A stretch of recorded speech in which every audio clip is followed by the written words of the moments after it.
You the one who hurt my Hey, what is going on, everybody, Someone's gonna and make welcome an example to Fantasia. For today, we're gonna be jumping into another session of Epic 7 now today. Got another first impressions for you guys. And I know, and I apologize, I'm a little bit late to the party with Boss Arunka here, but we've been having so many updates and so many things coming out in the recent weeks that it's been hard to keep up. So anyway, without any further ado, let's talk about Yai Miko here from Genshin Impact. Sorry, I couldn't help myself. Alright, Boss Arunka, her design, absolutely beautiful. I'm kind of glad I didn't go for MLTU. Once I saw Boss Arunka getting previewed, I was like, guys, how could you not? But anyway, personal preferences aside, let's go ahead and take a look at her stat line here, because she is going to be a 5-star light Capricorn Knight, and that is actually not a star sign that we've really seen on a knight before. So let's take a look at the stat line here. The stat line's not too bad, really low base speed, but we're gonna see she actually awakens into effect resistance, not bad, and also has quite a bit of defense too, right? So when we look at the Capricorn line for the knights, there's actually not too many that we can really compare to. The only ones I can really see that are honestly somewhat noteworthy are Silvertide Christie, for one. So this is Silvertide Christie over here, and she is a 3-star, so obviously if you were trying to replicate a build like this, you'd have a much higher stat line than this stuff here that you're currently seeing. But Silvertide Christie is available. The only other unit is really Green Armin, and Green Armin is, don't get me wrong, she is a pretty solid knight, right? You'll see that 4-stars have a little bit lower base stats than the 5-star counterpart, so 91 speed compared to 93, 785 defense compared to 800 something, right, from the Arunka. But yeah, Armin here, not a bad way to kind of compare in terms of gearing, right? When you're trying to gear this Arunka and you're trying to preview your gear, slap it on an Armin if you have one laying around, and then just kind of, know that your stats are going to be a bit more higher once you actually put them on the actual Arunka. Okay, so yeah, Armin, pretty good in terms of comparing to stat lines. Again, you'll see very, very slow build. Both Christie, both Armin have really slow builds, typically built with 0 speed. With Boss Arunka, do you want 0 speed? We'll see. That's actually something to consider when you are gearing her up. But yeah, we'll talk about her stats and her skills in just a second too. So when we talk about her skills, you'll see she might not need all as much speed as you might think. Alright, but yeah, she does self-imprint into defense as well, which is also really nice for her. Let's talk about her skills. Skill 2, Vanguard of the Silent Expanse. That's a really cool skill name here. But at the start of battle and at the end of the turn, when the caster is in the front row, she grants Ferocious Stand for 1 turn. Okay, after being attacked, she will increase her combat readiness by up to 25%. So if she's attacked 4 times, she's going to take the turn, right? Which is crazy turn cycling. So what does Ferocious Stand do? Ferocious Stand is undispellable, so at the start of the match, you just start with this effect and your opponent can't do anything about it. Allies, except for the bearer, cannot be selected as a target for attacks. This is gonna be a meta-defining skill, right? Meta-defining skill because this thing essentially grants stealth to every unit on your team. You can have very good, strong support units, right? You can have good healers, you can have squishier units on your team, attack scaling units on your team that aren't bruisers and stuff like that scale off of HP and defense. You can have so many different units on your team, and Arunka will protect all of them. This is honestly like my favorite type of skill. Whenever I play in any MMORPG or anything like that, I'm always a knight, I'm always a tank, I'm always a paladin of some sort.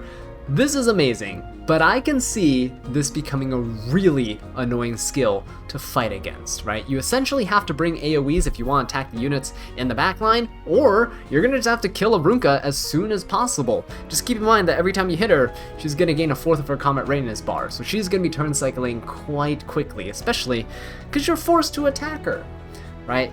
Anyway, let's go ahead and take a look at the actual skill in practice here, right? You see the opponents are attacking her, she's getting that combat readiness, right? And no one else can be hit. You can have squishy units, like in there they have like a Executioner Shuri, like Westwind Executioner Shuri there, right? Seaside Bologna, both pretty squishy units. Yeah, can't touch them. They're just gonna exist. Skill 3, corrugated trajectory.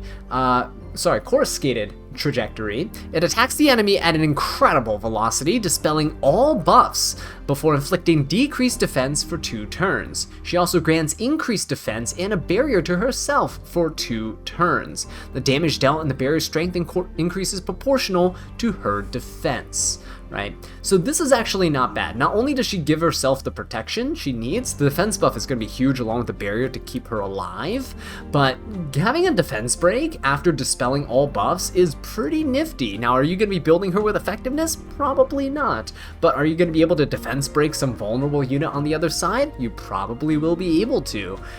You can afford to go effectiveness if you really want. I don't think it is necessary though. I think as a support unit, you'll be fine just tanking and just building her bulk up. I think putting stats into effectiveness is probably not going to be as useful as one might think. But yeah, you can increase damage dealt here. We're going to see in just a second that the damage that she's dealing is actually not that great. Her animation is really cool, and she has a really ironic sign there. This is no bikes, but look at that. Not a whole ton, 2,000 damage, not the greatest showing, right? It's okay though, because her skill 1 essentially does the same thing that her skill 3 does, just without the dispelling buffs. She attacks the enemy with a road sign and has a 60% chance to inflict decreased defense for 1 turn. It's up to 75% chance if you skill enhance it. So instead of 100% chance on the S3, it's a 75% chance every time you S1. But you know what's even better? Not only the fact that this scales with defense, which it should, she's a defense unit, but if you use 10 souls for soul burn, you can trigger a dual attack from the ally with the highest attack. It's good that this is actually a soul burn effect. I think if it wasn't, it'd be a little bit much, right? But yeah, you can just essentially S1, soul burn it, 75% chance to defense break, and if you defense break and you dual attack with the ally with the highest attack, you're probably going to deal a mass amount of damage to whoever you just defense broke there, right? So Boss Arunka leading the charge here, paving the way forward for her team. Fantastic tank, fantastic utility in terms of defense breaks, one of the best debuffs still in the game, always will be. Yeah, the defense break is huge, the extra damage here is huge. You see, the Imperial and Ilanov here resisted. You are going to be fighting units that, you know, obviously are going to have some resistance and stuff. Dual attacks are still good. If she had defense broken there, Ilanov probably would have died. So keep that in mind, right? It is okay to build a little effectiveness, but if you're going to RT and trying to min-max your stat lines and stuff, going to maybe 85% effectiveness could be okay. Keep in mind she awakens into effect resistance, so you might just want to keep her like debuff free. She is really weak to unbuffable, because if your opponent puts unbuffable on, then she won't be able to get her unique buff, and if she can't get the unique buff, she can't protect the rest of the team. So definitely be on the lookout for that.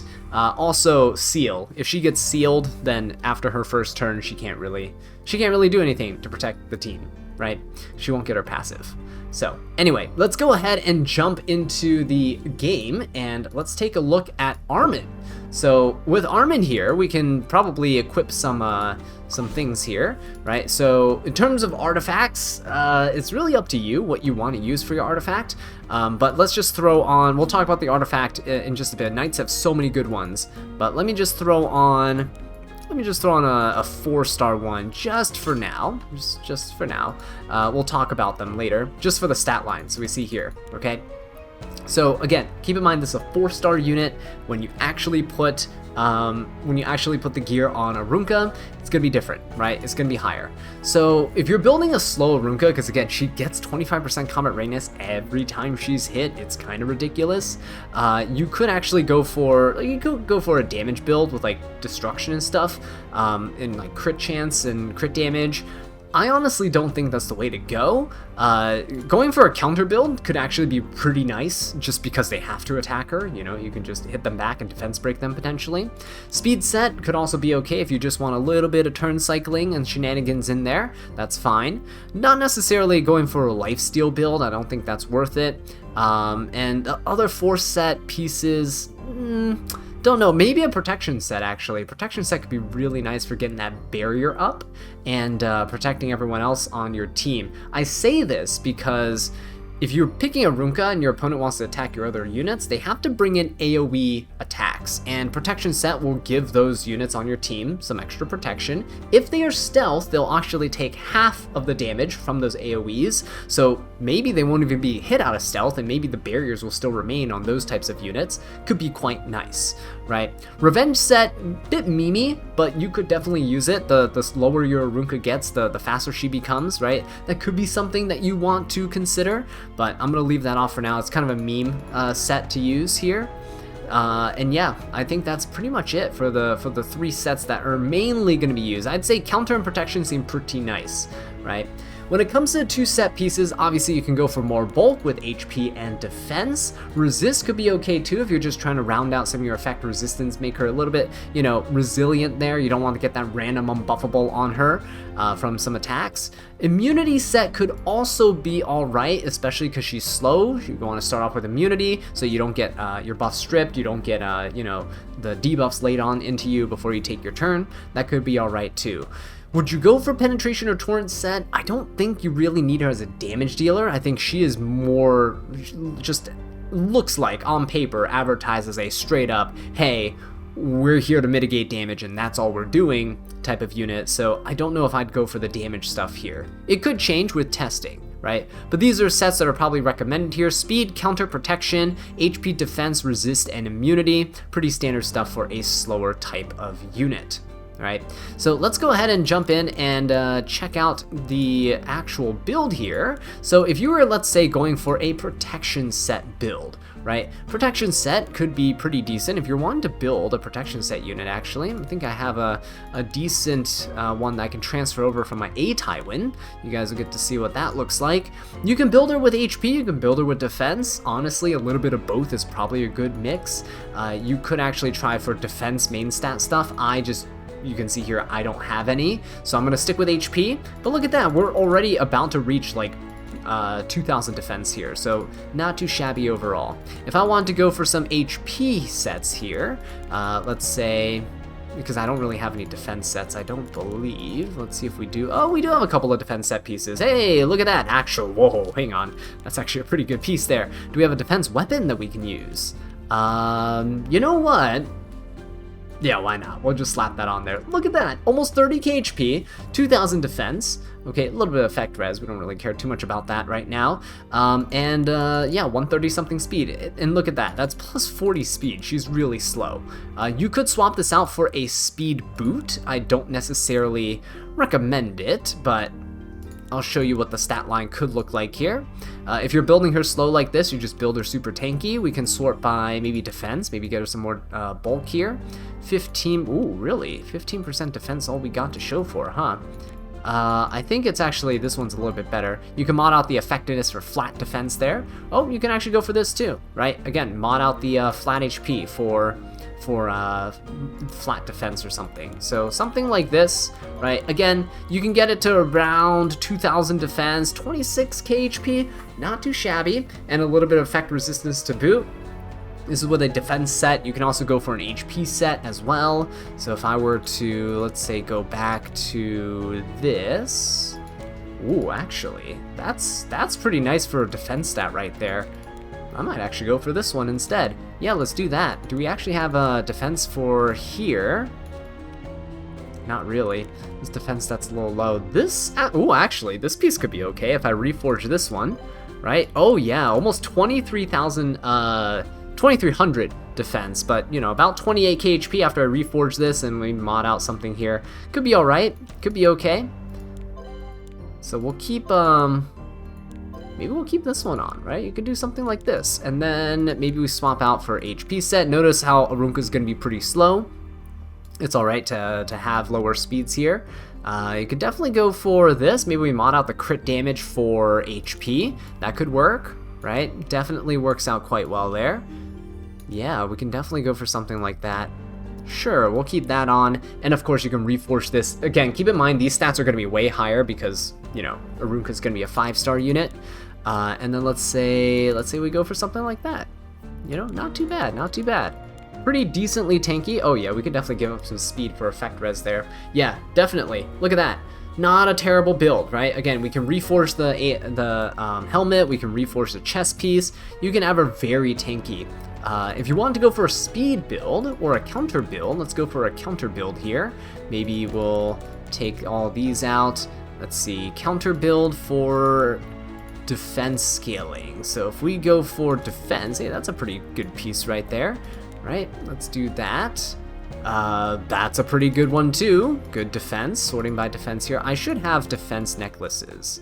Yes, I do. So if I were to go for, let's say, this crown necklace here, yeah, let's go for the crown necklace there because it has so much flat defense. Let's just say, for instance, we don't want crit rate on ours. This could be all right. It's a pretty outdated low equipment score ring.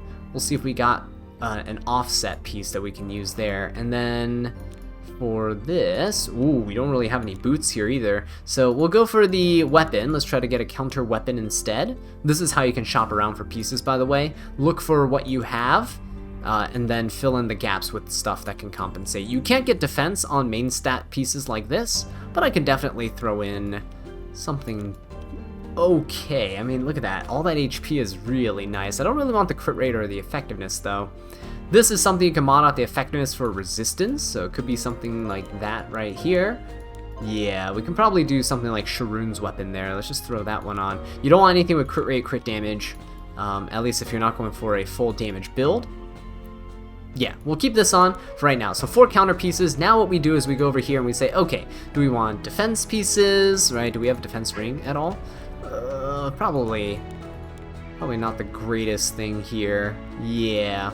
Maybe let's see what happens if we get like main stat defense pieces, right?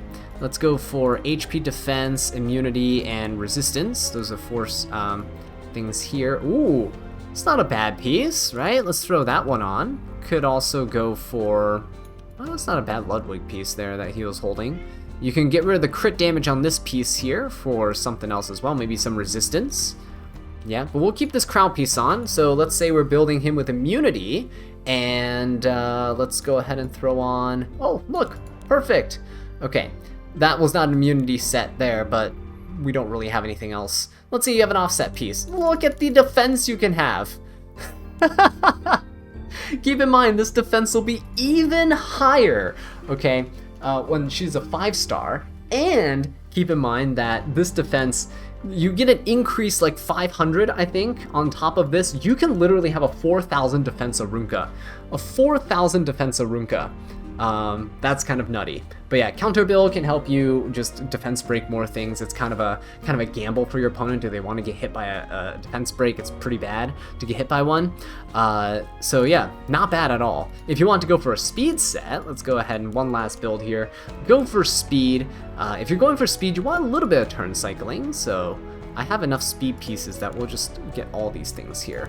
Okay. So let's say we're going for, let's say you're going for a little bit of speed, right? Let's say you do speed boots as well. Let's say, oh, look at that, perfect defense piece here for her. Let's go for a defense ring. We have some pretty speedy defense rings, honestly. I think I kind of like the one we currently have on. Oh, but we could go for something like that too. I think I like this crown one. I think this one's really nice with that effect resistance, rounding things up. We can go for really speedy necklaces, but again, they're not required. This is not a bad necklace. Let's throw that one on, yeah? Okay, so we're going for some speed and could go for immunity. Why not? Let's go try a speed immunity build here.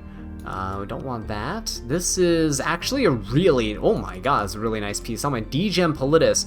This one too, actually, really, really nice. This one does have resistance though.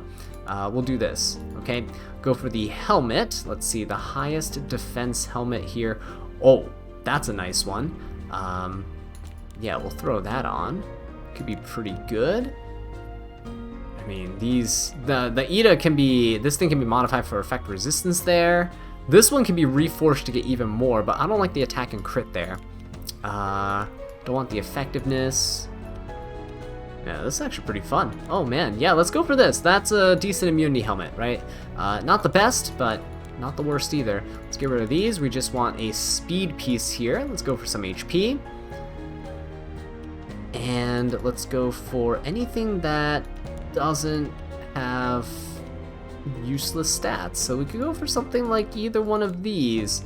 Yeah, so we could have about let's say a 180 speed, Arunka, 3,200 defense, 1,600, 16,000 HP, right? Not bad. Over 100 resistance too. Yeah, so this is something that you could run. Again, do I really recommend this? Nah, maybe you can swap something out here, right? You can probably swap something out for, like, let's say HP main stat could be pretty decent too.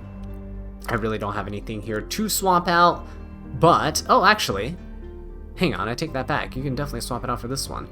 The flat attack here can be made into flat defense. So you can definitely have something like this, right? You can have something like that. You don't need the speed. The speed set gives you a little bit of a bonus. Really bad value, though, from that low base speed. But again, you'll be okay with turn cycling, right? So yeah, something like this can help you turn cycle really quick. Do you need it? Don't think so. But hey, the option's still here. Really good defense stats, right? So she should be pretty interesting to build.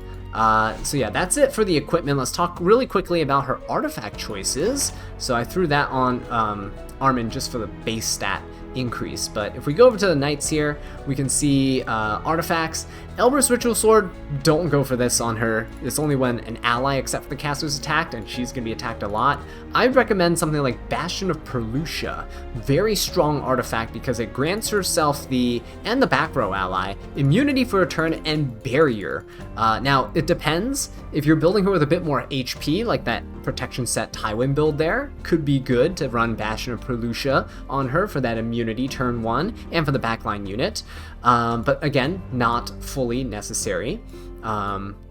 Because, you know, if you're running some lower HP and higher defense, you might want to actually go for something like a Rocket Punch Gauntlet. Rocket Punch Gauntlet is right here.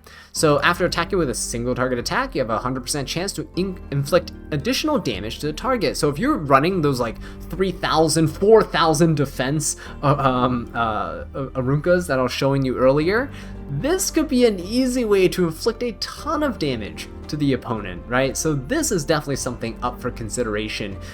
Keep in mind though that this is like a limited artifact, and that if you didn't play during the Aspa collab and you didn't get this, you can't really get it again. But thankfully they are coming out with a version of this, generic version of this for knights very soon, right? So hopefully that'll be added to the pool sooner rather than later, so you can use it for something like Boss Arunka. Holy Sacrifice, also not bad. Just keep in mind, if Arunka revives, she doesn't have her unique buff, so your allies can still be targeted for attacks. If your allies are targeted for attacks, then you are going to be in a little bit of trouble until she takes her next turn, right? So once she takes her next turn, she'll be fine. So if you have a plus 30 Holy Sacrifice, pretty nice because you have a 100% chance to revive, which guarantees that you'll come back, and then you can have some more staying power on the field. Other things to consider, she turn cycles really fast, kind of like Empyrean Ilanov. If you really want to, you can go for Rise of a Monarch. Not only does this increase the defense of herself, but also all of her allies. At the end of the turn, because she's turn cycling so quickly, she grants a barrier equivalent to, you know, however, depends on your enhancement here, equivalent to like approximately 12% of her max health for 2 turns to ally except for herself with the lowest health. So if you're fighting a lot of AoE people and they're attacking you constantly, then you can use Boss Arunka to help protect those backline units from getting killed. It's really nice for the stealth units as well. I mean, they're already kind of stealth from her passive, but I mean like with the stealth buff where they take half the AoE damage could be decent here as well, right? So yeah, definitely keep that in mind. Moving on, we also have things like, if you're talking about getting attacked by AoE hits, Crown of Glory can be okay because, you know, your opponents, if they're bringing in AoEs, you can decrease the damage that your team suffers by 15% at plus 15, so it's not bad. Also, it removes souls from the enemies, right? So if they're trying to build up souls to like burst you down or ignore resistance and stuff, this is a great way to mitigate that. So yeah, not too shabby. Also, I want to give a little shout out to Noble Oath. As your health decreases, your defense and your effect resistance increase by a ton. So at plus 15, it already goes up to 75%, right? You can have an insane amount of defense on your Arunka, and she'll become super hard to kill without like chip damage and other things like that. So if you have good mitigation knights on your team with her, if you have things like Empyrean Ilanov to stop the defense penetration, if you have FCC to stop like splash damage and stuff, or fixed damage from killing her too quickly, could be really, really nice. Yeah, just throwing that out there. So a little shout out to Noble Oath, but in general, my recommendations are probably going to be something like Bastion of Perlucia. You can also run Holy Sacrifice, right? And Rocket Punch Gauntlet. Those are going to be 3 of the top ones that you can go for. Obviously, you can always go for things like Aureus to help soak up damage. Kind of risky though, because she is going to be a frontline tank, taking a lot of damage. Don't know if you want her to take more damage. If you're getting crit a lot, obviously Adamant Shield, right, can be a good option to mitigate that crit damage as well. But yeah, that's pretty much it for Boss Arunka, guys. Let me know what you think in the comments section down below. I think on paper she's gonna be changing the meta and how we approach defensive team building. So with that being said, thank you so much for watching, and I'll catch you in the next one. Take care.